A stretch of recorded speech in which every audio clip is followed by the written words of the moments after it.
Donc ce soir, notre sujet, c'est les classes moyennes.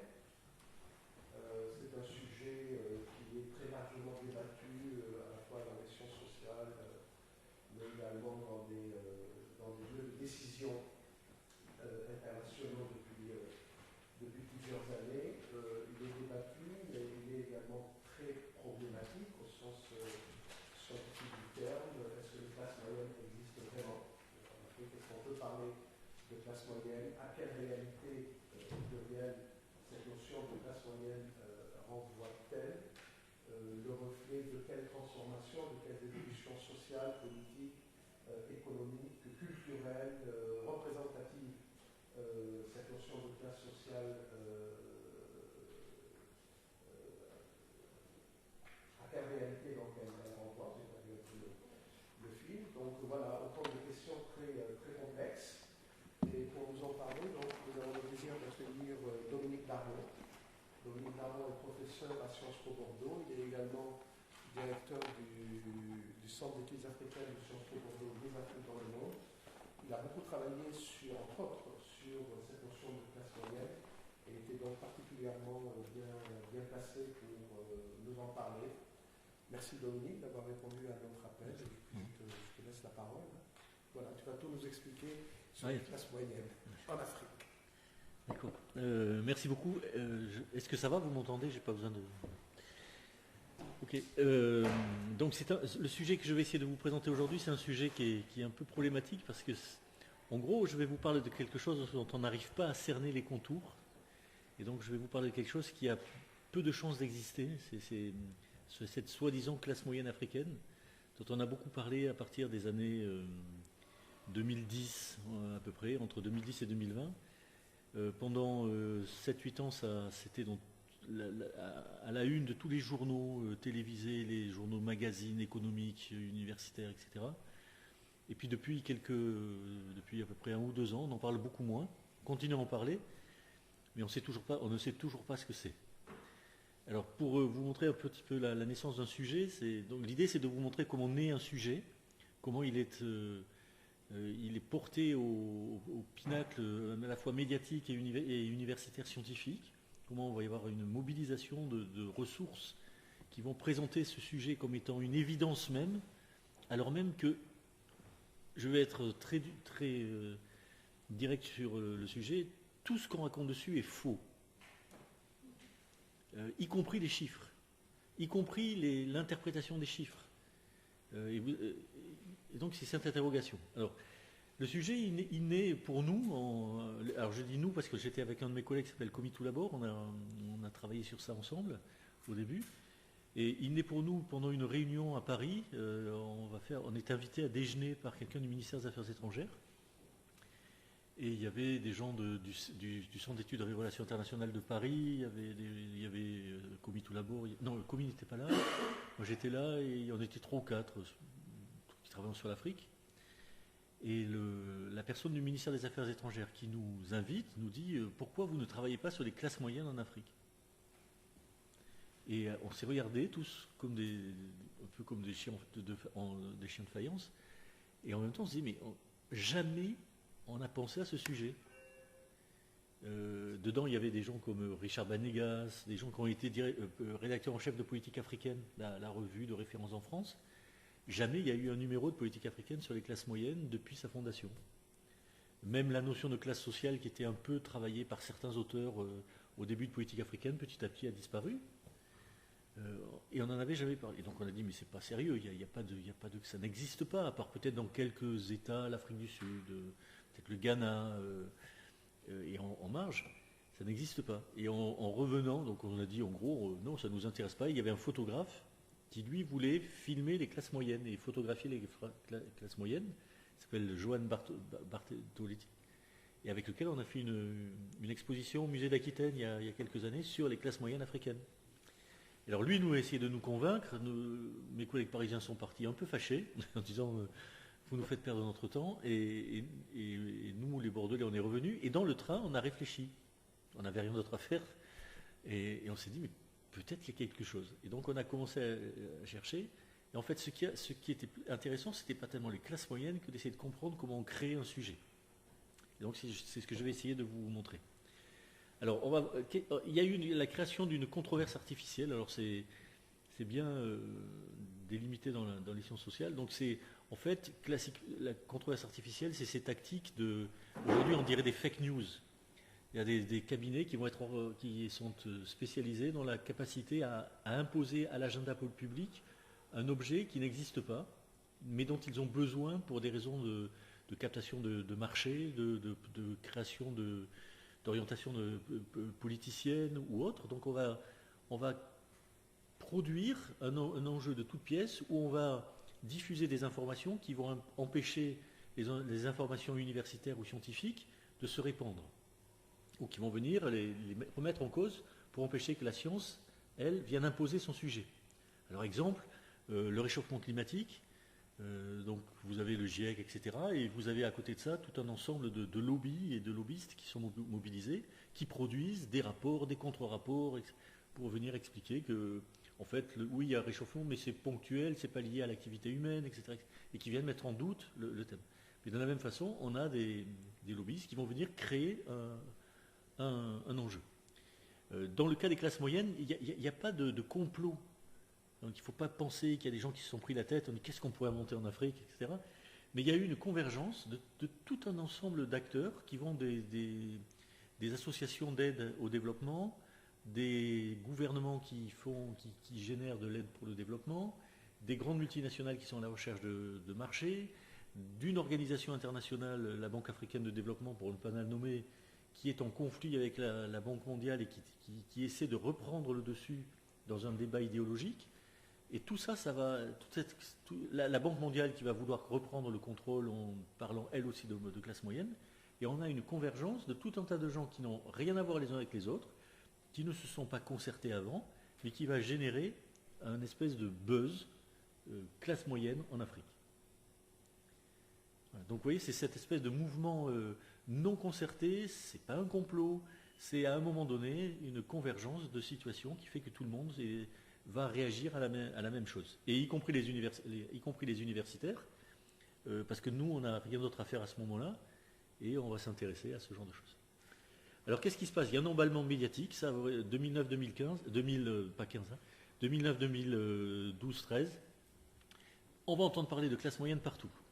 Alors on va vous expliquer au niveau mondial que vous avez une classe moyenne globale qui est en train d'émerger et qui est en train de rassembler la majeure partie de la population mondiale, et progressivement que cette classe moyenne globale devient de plus en plus dominée par les pays émergents. La Chine, le Brésil, à l'époque l'Indonésie, l'Inde, etc., fournissaient les grandes cohortes de cette classe moyenne globale. Et vous avez des travaux universitaires qui vous montrent cette évolution, qui vous montrent ce qui va se passer en 2030-2040, c'est-à-dire le basculement de la classe moyenne globale des pays du Nord vers les pays du Sud.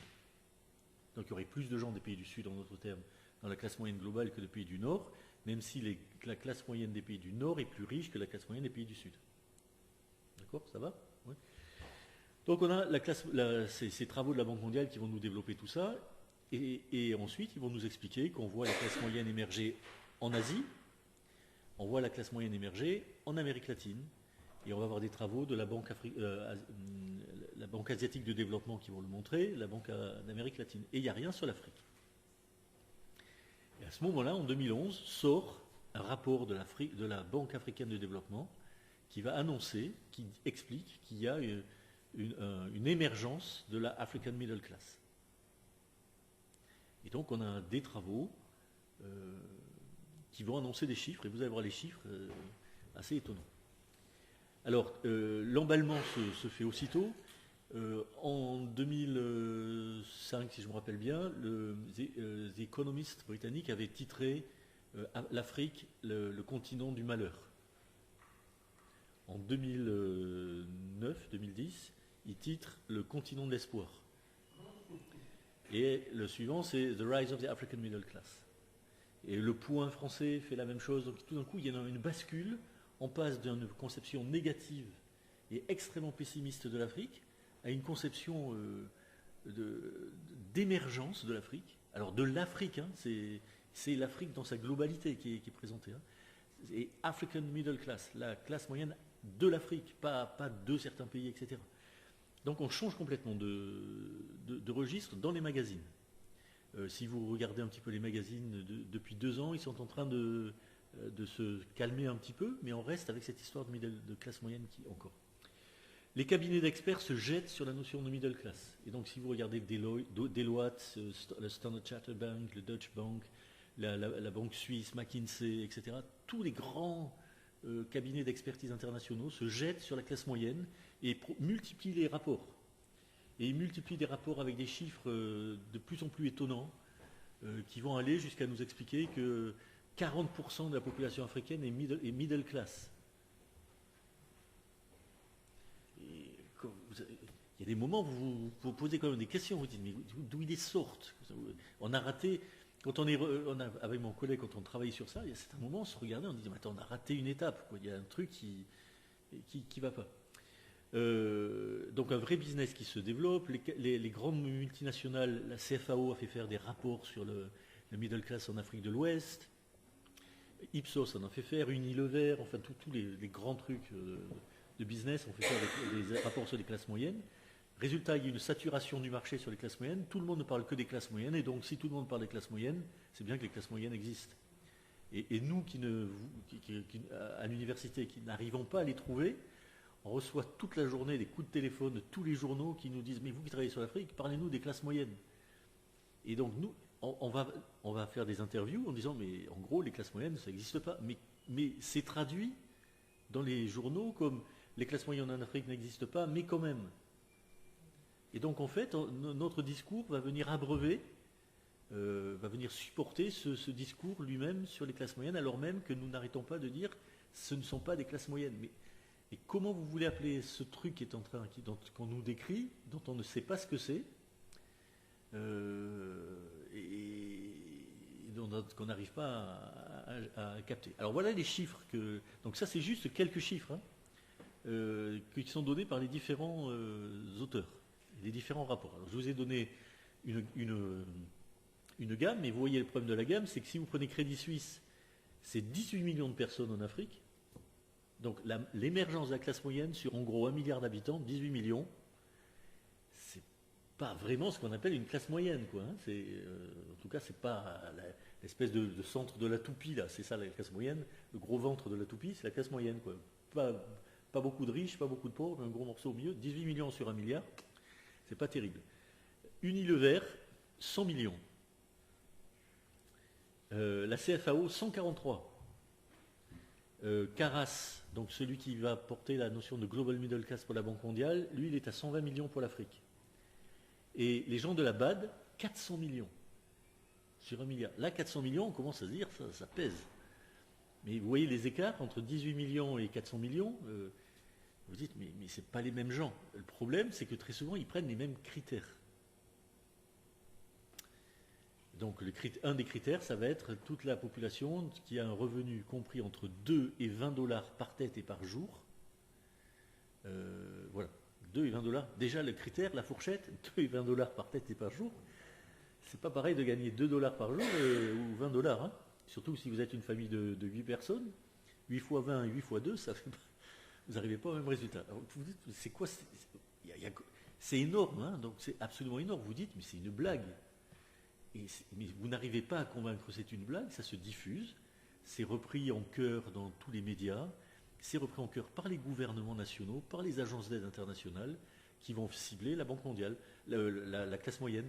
L'AFD, par exemple, nous a confié un contrat sur les classes, urbanisation et classe moyenne. L'AFD, oui, l'Agence française de développement, pardon. Urbanisation et classe moyenne. Alors on a pu travailler sur l'urbanisation, mais les classes moyennes, on a eu du mal. Parce que, il faut les trouver, et même s'il y a des gens qui s'enrichissent, encore faut-il qu'ils fassent un peu cohésion. C'est pas parce que vous avez des gens qui s'enrichissent qu'ils se constituent une catégorie sociale. C'est pas la même chose. Bon, donc tout ça, ça laisse. Alors, Donc c'est tellement fou, quand vous voyez ça, que vous dites c'est pas possible. Pourtant, quand vous êtes en Afrique, vous voyez ce genre de choses. Et ça, les magazines en sont pleins. C'est-à-dire qu'on voit effectivement dans les pays africains se multiplier les centres commerciaux, les malls, donc ces grands espaces dans lesquels on va voir des commerces de type occidentaux se développer. On voit des jeunes couples africains qui vont dans ces magasins, qui ont les mêmes types de consommation qu'on a en Europe, avec les mêmes types de produits, avec des centres commerciaux luxueux à Abidjan, à Dakar, à Rabat, à Marrakech, un peu partout où vous allez trouver ça. Et donc on va vous dire, mais vous voyez bien qu'il y a quelque chose qui se passe, puisque vous avez tous ces commerces qui s'installent, ces nouveaux centres commerciaux, ils ne viennent pas s'installer pour rien, ils viennent parce qu'il y a bien une demande qui se constitue.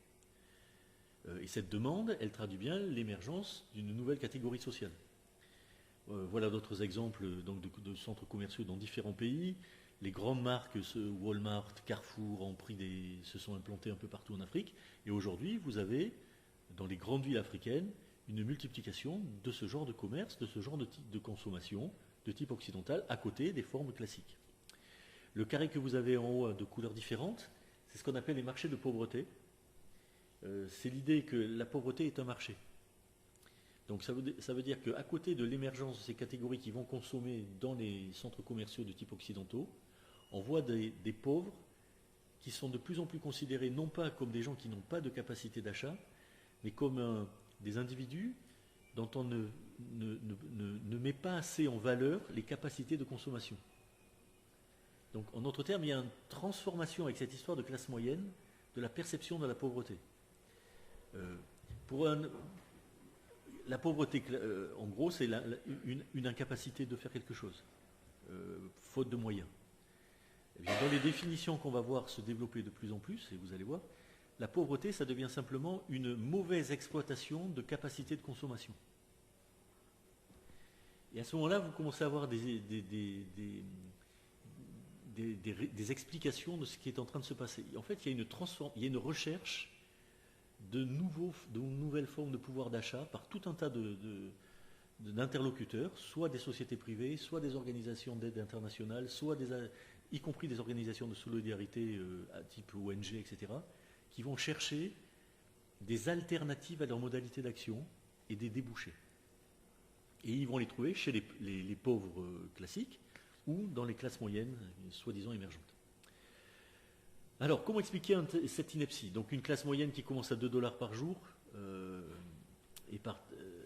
c'est pas totalement fou, mais c'est quand même très très bas. Nous, on a calculé qu'on peut même accumuler, faire de l'épargne avec ces 2 $ par jour. C'est quand même dur à faire comprendre aux gens, mais on y arrive. Hein. C'est une catégorie qui est définie en stock et pas en flux. Comme si les pauvres lorsque vous sortez de pauvreté, vous êtes immédiatement dans la catégorie supérieure. Mais en fait, la sortie de pauvreté, ça ne se fait pas immédiatement, ça se fait sur plusieurs mois, voire plusieurs années. Et puis vous sortez, vous rentrez, il y a des moments où vous restez longtemps au-dessous de moins de $. Et donc vous ne pouvez pas vous dire qu'il y a 400 millions. En fonction des moments, vous avez des fluctuations extrêmement fortes. Il n'y a aucune idée de ce que c'est une classe moyenne. Donc une classe moyenne, et vous verrez tout à l'heure, c'est quelque chose qui est bien parce que c'est des gens raisonnables. Et alors c'est la vieille définition d'Aristote que tout le monde cite dans cette affaire-là, qui dit, vous voyez le lien entre Aristote et le XXIe siècle quand même. Enfin, il y a des moments où vous dites l'organisation sociale, c'est pas vraiment la même. Donc Aristote qui dit la classe moyenne a ceci de bien, c'est qu'elle n'est pas aussi envieuse que les pauvres. Et aussi conservatrice que les riches. Donc la classe moyenne, c'est forcément modéré, donc c'est forcément pour la démocratie, donc il faut absolument la soutenir contre les régimes autoritaires. Historiquement, ça ne tient pas la route. Il n'y a aucun endroit où on a vu les classes moyennes émergentes, dans les pays émergents, ou même ailleurs, être des garanties de la démocratie. Et le pire des régimes, évidemment, qu'on peut citer, c'est l'Allemagne nazie qui arrive au pouvoir par le biais des soutiens de la classe moyenne allemande. Pas que, hein, mais mais déjà autour de ça. Enfin, des chiffres, en fait, quand vous êtes à 2 dollars, et vous allez voir les chiffres, ce n'est pas une classe moyenne qui émerge que vous décrivez, c'est ce qu'on appelle la petite prospérité. C'est-à-dire des gens qui sont au bord de passer à moins pauvres.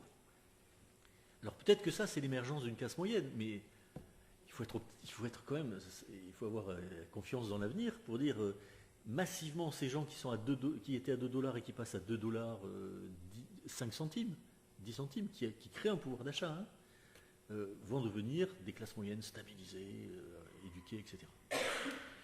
Alors pourquoi, malgré toutes ces inepties, ça passe? D'abord parce qu'il y a besoin de bonnes nouvelles après l'afro-pessimisme. La Banque africaine de développement sort son histoire de classe moyenne africaine parce que c'est la seule zone où on n'a pas sorti une histoire de classe moyenne émergente. Et on a la preuve de ça. Shimless et Nkoubé vont même le reconnaître dans une conférence à laquelle on est un certain nombre à participer en disant on a contribué à éviter la totale marginalisation à ce moment-là du continent africain qui était le seul où on ne parlait pas d'émergence de classe moyenne. Deuxième raison, il y a la recherche, à partir des années 2010, d'une nouvelle frontière économique. On commence à constater que le marché chinois est en train de changer et qu'il commence à être saturé avec des produits de base. L'idée de la Chine comme un endroit où on allait pouvoir vendre tout un tas de produits de basse qualité européens est en train de disparaître. Les Chinois prenant ce marché, les Chinois prenant le marché de gamme supérieure au fur et à mesure, et progressivement la Chine n'est plus l'Eldorado des compagnies européennes.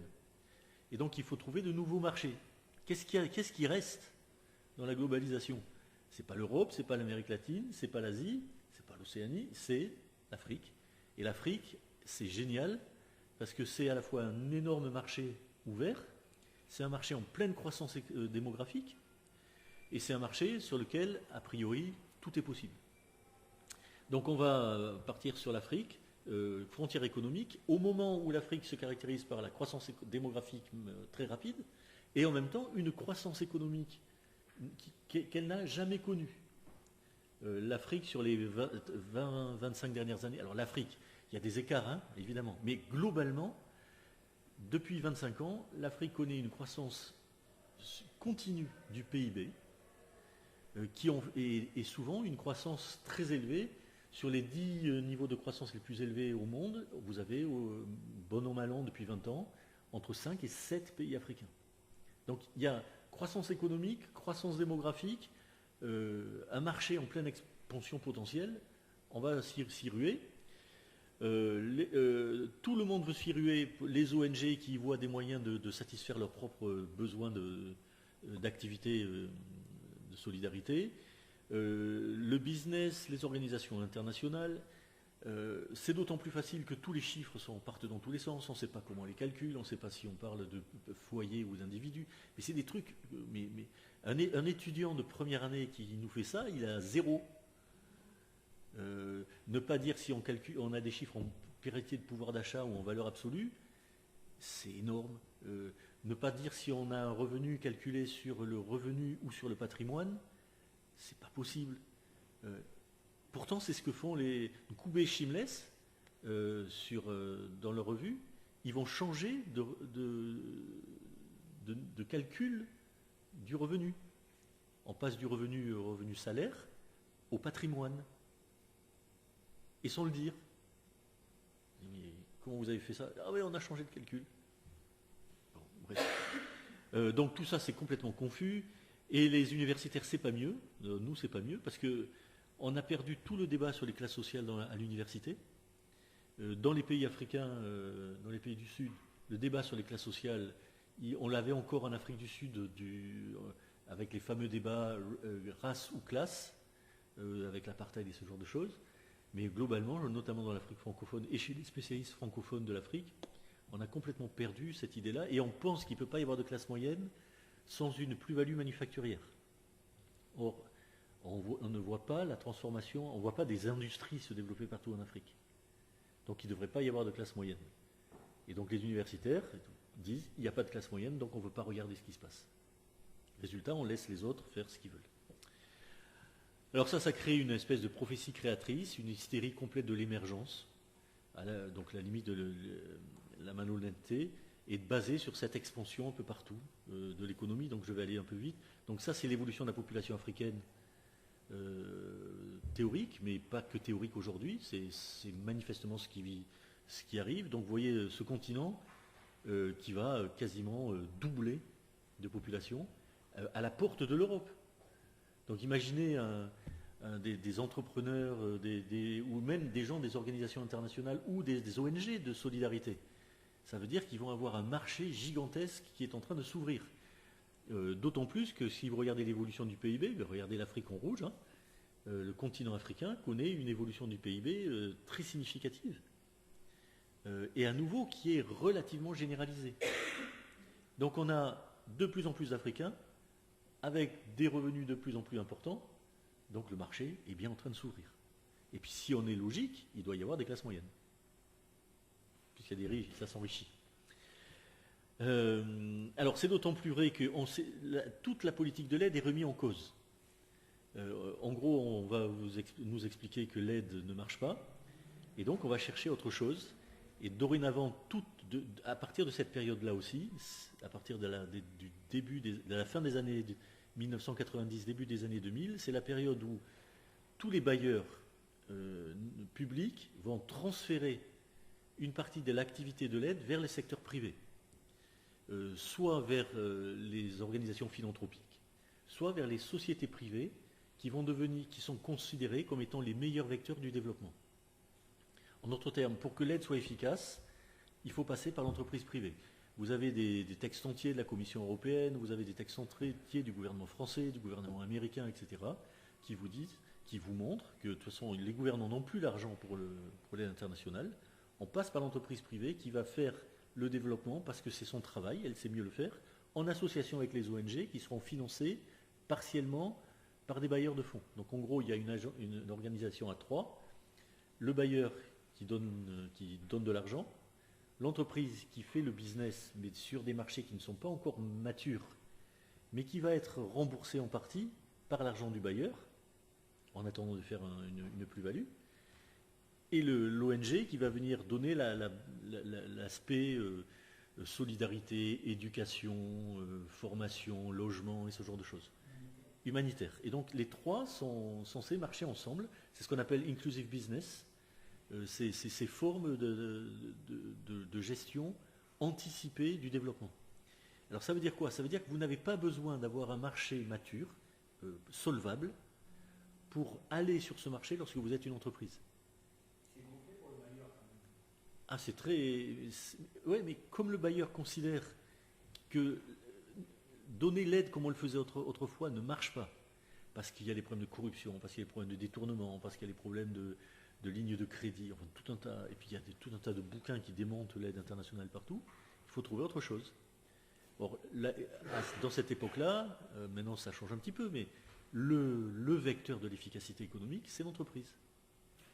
Et donc l'entreprise privée va y aller, et il va développer des marchés non rentables, mais solvabilisés par l'aide internationale, et légitimés par les ONG. Et le résultat, c'est qu'on va pouvoir anticiper l'émergence de classes moyennes, même si celle-ci n'existe pas encore. Si je vais oser vous avoir une comparaison qui ne me sautez pas dessus tout de suite, hein, sur le Bolsa Familial, le modèle brésilien, qui vient du Mexique. En fait, c'est ce modèle-là. On fait un contrat entre l'État et des familles, des foyers, qui sont prêts à investir dans le logement et dans l'éducation.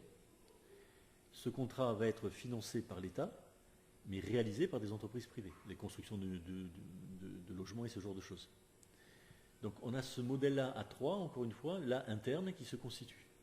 Et vous voyez, le pari, c'est de dire ces foyers qu'on va aider, ce sont les foyers émergents, c'est-à-dire les classes moyennes de demain. Et donc on anticipe l'existence de catégories sociales. Et on va voir ce type de marché potentiel se développer un peu partout, avec des échecs considérables. On a travaillé avec des entreprises qui voulaient s'implanter en Afrique, avec cette histoire de buzz de classe moyenne. Nous, on leur a dit, n'y allez pas. Certains types d'entreprises, pas toutes, de grosses entreprises multinationales. leur a dit le marché n'est pas mûr pour vos produits, ça ne va pas le faire. Ils y sont allés parce que tout le monde leur disait il faut être là pour investir pour le futur. Je prends des positions, je bâtis mon entreprise, c'est pas solvable pendant 10 ans, j'assume la non-solvabilité et puis je l'écrase avec de l'aide internationale. Et dans 10 ans, je serai là quand le marché sera mature.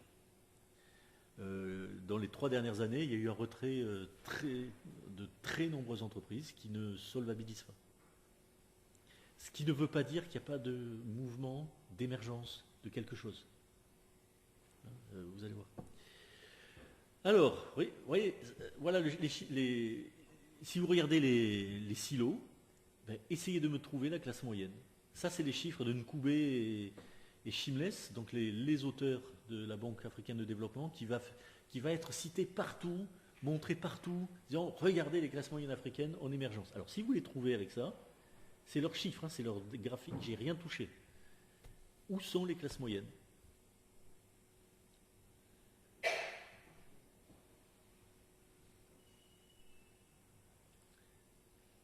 Ça laisse un peu rêveur, hein.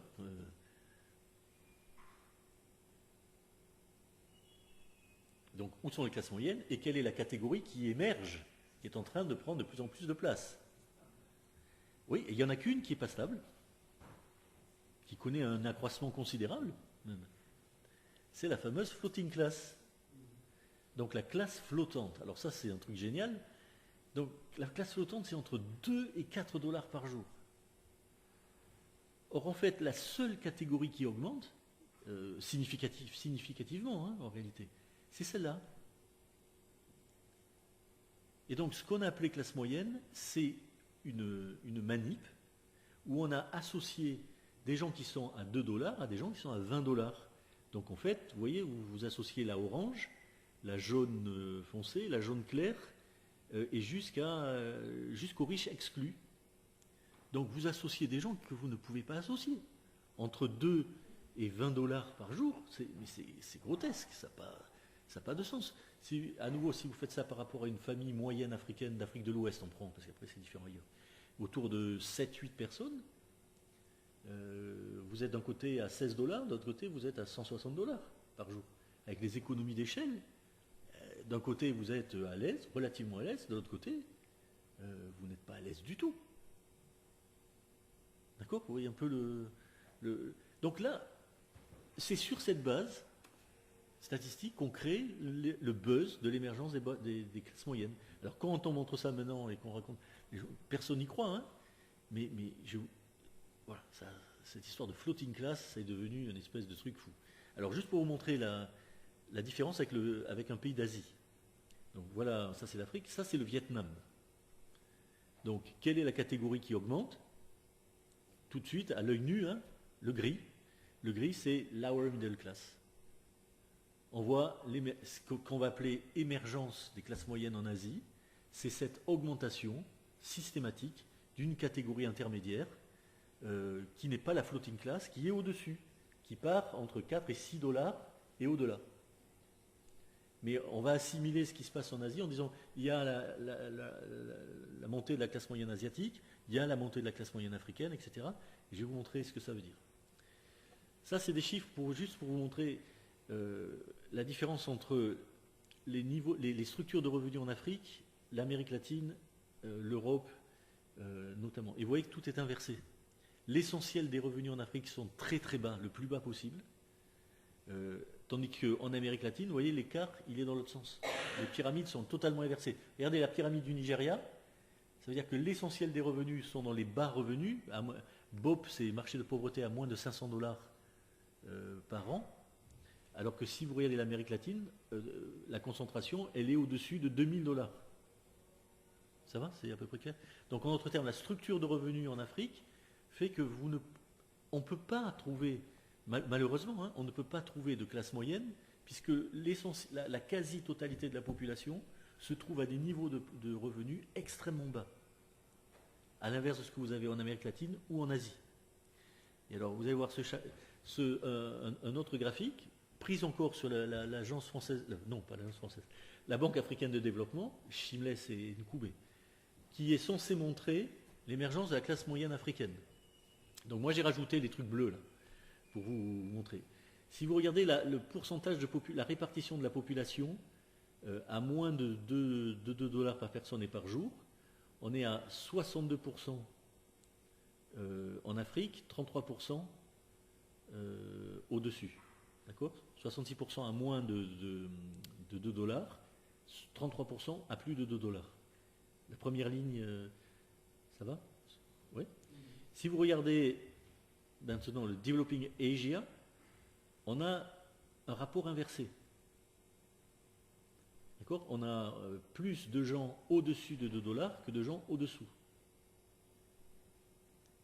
Si vous passez maintenant à la colonne des populations agrégées, ça veut dire que vous avez 440 millions de gens entre 2 et 20 dollars, et on retrouve notre middle class africaine d'après les gens de la Banque africaine.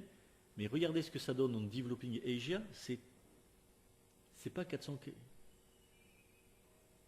C'est la population de la Chine plus la population de l'Inde, du Pakistan, de l'Indonésie, 3 milliards d'habitants. Donc ça veut dire que on ne raisonne pas avec les mêmes chiffres, on ne raisonne pas avec les mêmes densités, on ne raisonne pas avec les mêmes nombres. On nous fait passer l'histoire de l'émergence d'une catégorie sociale, d'une classe moyenne africaine, comme étant l'équivalent de ce qui se passe en Asie ou en Amérique latine, alors qu'en réalité, ça n'a absolument rien à voir dans les structures sociales. Et tous les chiffres sont là, les chiffres disent que c'est faux. Et pourtant, c'est les chiffres sur lesquels le buzz de la classe moyenne s'est constitué. Alors, je ne vais pas insister sur ça, comme ça on va pouvoir en discuter après.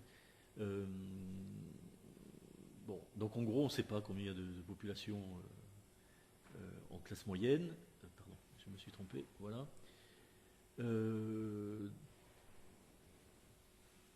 Donc, pourquoi alors on parle de classe moyenne ?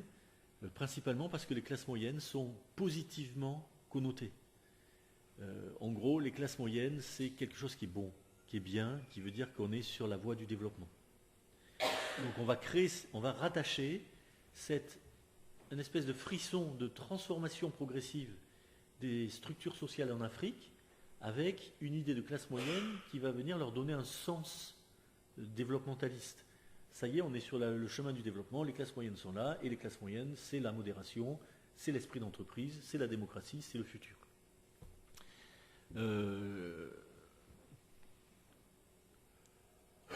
Regardez la conclusion alors c'est en anglais, hein. Donc on vous raconte, les preuves montrent que la classe moyenne est associée avec la meilleure gouvernance, la croissance économique, la réduction de la pauvreté. Les gens de classe moyenne sont plus à même de demander d'exiger des gouvernements qui soient responsables, accountable. Et ils sont favorables à la rule of law, à l'état de droit, au droit de propriété et à une meilleure qualité des services publics. Donc ça, c'est la conclusion des études sur l'émergence des classes moyennes en Afrique. Tout ça, ça ne marche pas. Les classes moyennes soutiennent la démocratie et préfèrent la démocratie, c'est ce qu'on nous dit. Les classes moyennes soutiennent l'état de droit et l'absence de corruption, c'est ce qu'on nous dit, ils sont favorables à l'entreprise, c'est ce qu'on nous dit. Que disent les faits ? Ça ne marche pas dans ce sens. Alors, moi, si ça pouvait marcher, je serais ravi. Hein. Moi, je suis un libéral bien solide. Donc, si je pouvais être persuadé que les classes moyennes étaient favorables à l'entreprise, au droit de propriété, à la gouvernance modérée, non-corruption, etc., j'achète quand vous voulez. Mais sauf que ce n'est pas vrai. Tous les travaux qui ont été faits disent l'inverse. On a pris quelques États, hein, pour regarder. Ce qu'on voit et ce que disent les auteurs, donc c'est pas nous qui on a été chercher toutes les études et on a regardé, on a fait le bilan, etc., des grandes revues. Les classes moyennes, elles protègent avant tout leurs intérêts. Vous êtes en Chine, vous êtes classe moyenne, vous êtes en plein développement économique, le gouvernement autoritaire ne changera pas. Parce que l'intérêt des classes moyennes, c'est de protéger le gouvernement autoritaire. Si par contre, vous êtes dans un régime dans lequel le gouvernement autoritaire pose problème pour vos propres intérêts, commence à fragiliser, etc., alors là, oui, il y aura un retournement. Mais en fait, ce que protègent les classes moyennes, c'est essentiellement leur propre intérêt et leur propre accès à la prospérité. C'est ce que disent toutes les études. Ces classes moyennes, elles ne se mobilisent pas en masse. La seule chose qu'elles font, c'est faire passer leur poids d'un côté ou de l'autre. En gros, un régime va basculer parce que la classe moyenne ne bougera plus au profit de ce régime, dans un sens ou dans l'autre. Vous avez un gouvernement autoritaire, vous avez une mauvaise situation économique, il y a un régime démocratique, la classe moyenne ne se mobilisera pas pour sauver le régime démocratique, ni pour le combattre, mais par contre, sa masse fait basculer le mouvement. Et donc la classe moyenne, elle bascule en lourdeur sans se mobiliser du côté d'un régime plus autoritaire, et elle va se mettre à soutenir des régimes non démocratiques. Et on a des modèles aujourd'hui, y compris en Europe, qui marchent bien sur ce modèle-là. Mais par contre, pour se mobiliser dans la rue, tout ça, c'est pas les classes moyennes. Les classes moyennes, elles font, en général, elles font pas ça. En général. La classe moyenne, ça n'existe pas. C'est pas un groupe homogène. C'est une multitude de groupes aux intérêts divergents et hétérogènes qui n'agissent ensemble qu'à certains moments. Mais en gros, la classe moyenne, vous imaginez des gens aussi différents que quelqu'un d'une profession libérale, un cadre moyen, un prof d'université, un ouvrier hyper qualifié. Donc c'est des gens, un agriculteur de production maraîchère, etc. Vous avez des gens aux intérêts économiques radicalement différents, qui ne vivent pas dans les mêmes milieux, qui n'ont pas... Donc ça ne marche pas en bloc, les classes moyennes. Et pourtant, on va vous les vendre en Afrique comme un bloc, la classe moyenne. Alors non seulement un bloc dans chaque pays, mais un bloc continental. Ils sont tous identiques. Attendez, vous prenez les soi-disant classes moyennes ghanéennes, des gens entre 10 et 20 $, les soi-disant classes moyennes ivoiriennes à côté, et les soi-disant classes moyennes sénégalaises, c'est pas la même culture, c'est pas les mêmes trajectoires, c'est pas les mêmes fondations de revenus, etc. etc. Les classes moyennes agissent via des groupes, par des alliances différentes. Bon, on va le garder comme ça.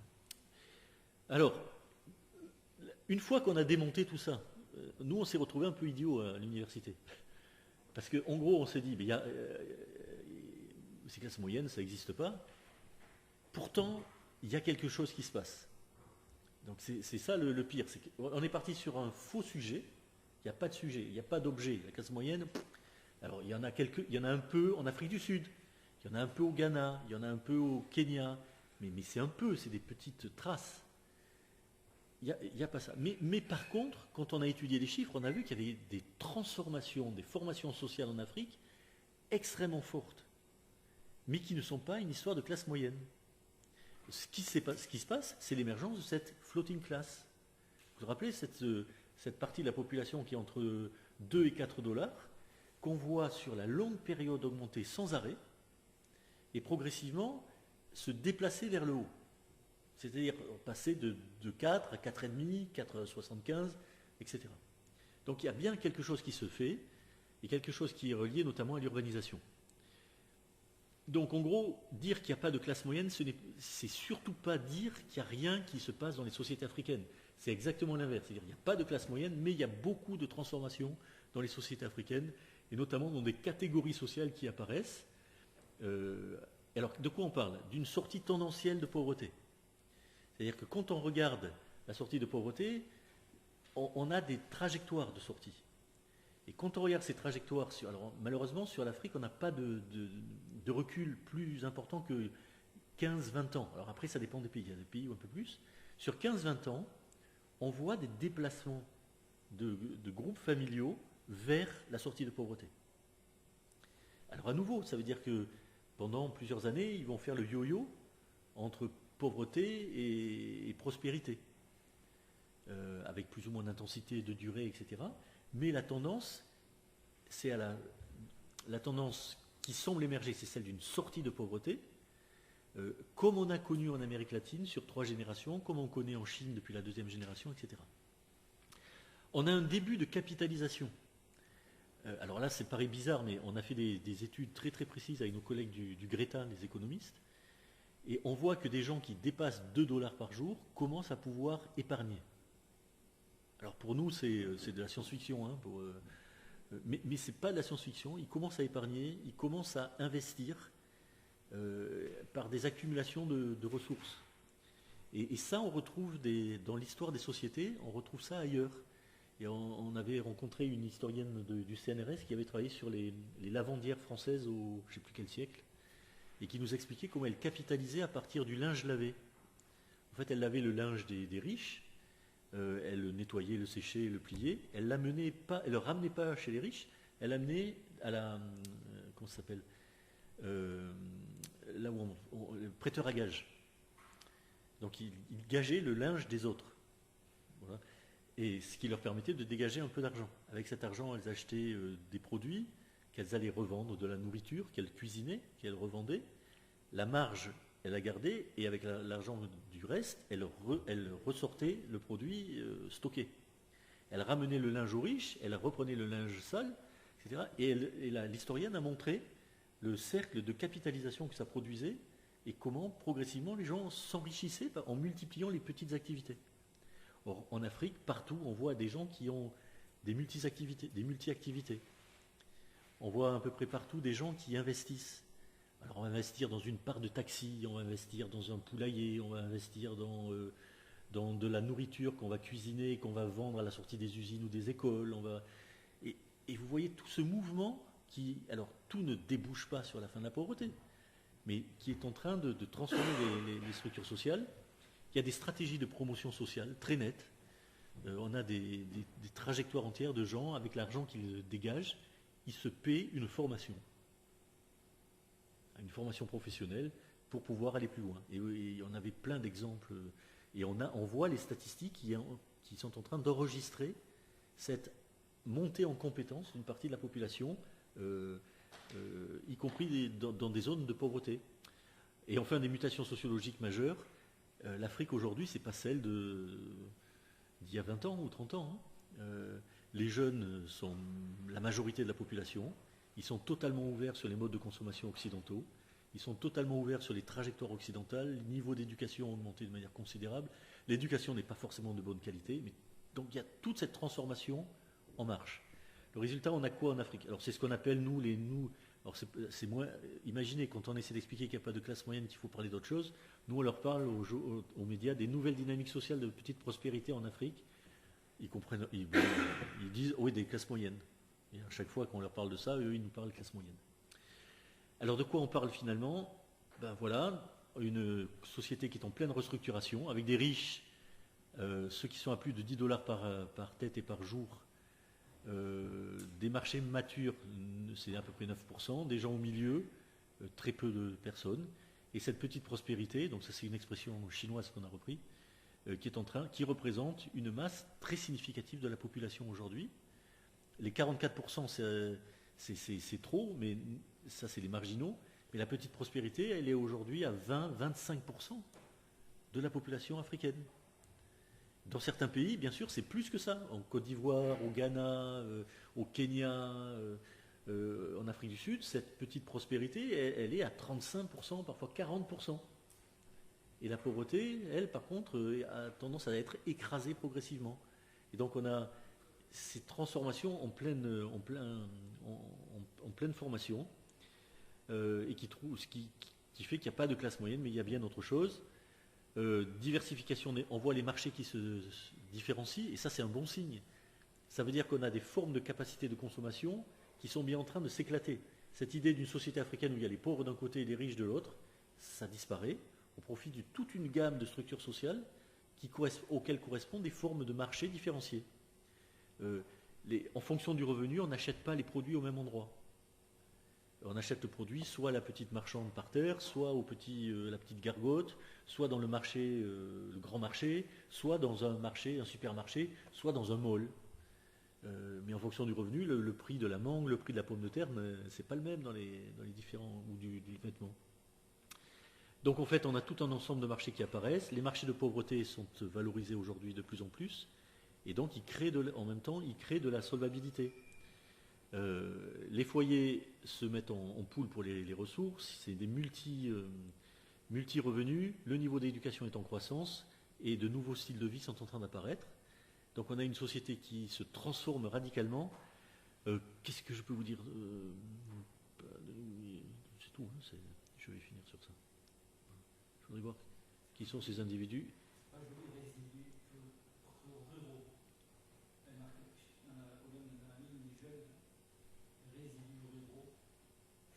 Où c'est que j'ai mis ça?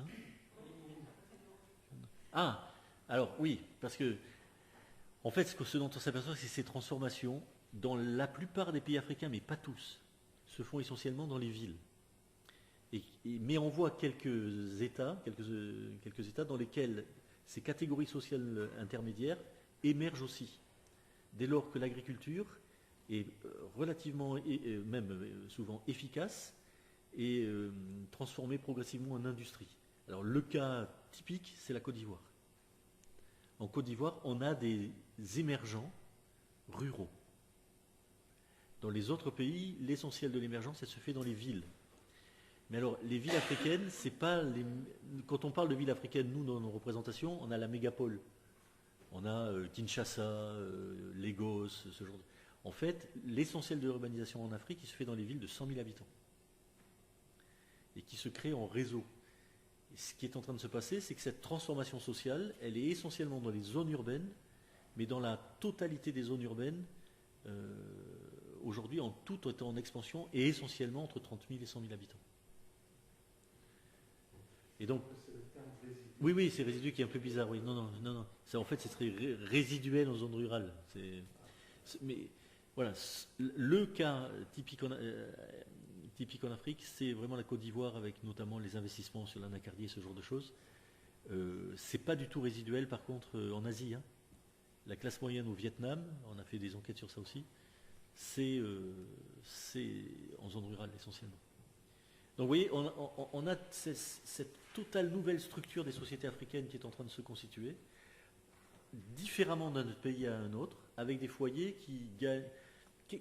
Alors je vais vous le faire autrement, puis je m'arrête sur ça.